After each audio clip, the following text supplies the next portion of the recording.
Am I the scumbag for messing up dinner so my wife stops asking me to cook for her family dinners?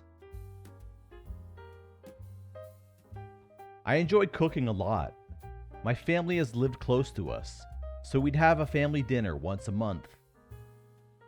My wife's parents and sister moved closer to us. We had a dinner with all of us, and they loved my cooking too, and asked if I could help cook for their next family dinner. Sure, no problem at that point, and we started having a monthly meal with them too. My wife would volunteer me, or ask me to cook some dishes for it.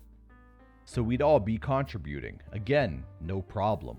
Problem started after each dinner. They say they loved it, but it needed more seasoning. Okay, so I know not everything will be a hit, but I'm open to constructive criticism. I'd always ask what it would need more of, and not get an answer. So I started playing with my seasonings, adding more, less of others. Always the same thing each time. I got my answer last month when we had dinner with them, and due to time constraints, I cooked at her parents' house. Her sister and mother-in-law came in and go, "This needs more seasoning."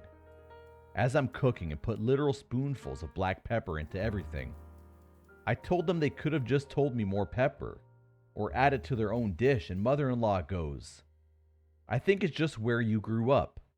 I know they don't really cook with seasonings here.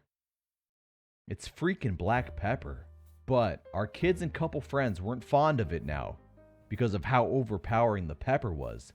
Like you could see it in the food. When we got home, I told my wife I wasn't cooking for her family dinners anymore. She and her family could do it. I'm out. She said I was overreacting. Earlier this week was family dinner at her parents' house, and she came home the day before and said she told them I'd cook. Even bought the ingredients for what she wanted. She said I was being unfair because I still cooked dinners for my family, and I pointed out my family knows how to add extra pepper, salt, etc. to their own plates instead of complaining. I cooked the dishes, but didn't add a single damn seasoning or spice to it. Flavor all natural. Needless to say, it did not go over well. My wife has been upset that I ruined dinner, but I kept telling her I told her no to cooking, and she tried going over me. Am I the scumbag?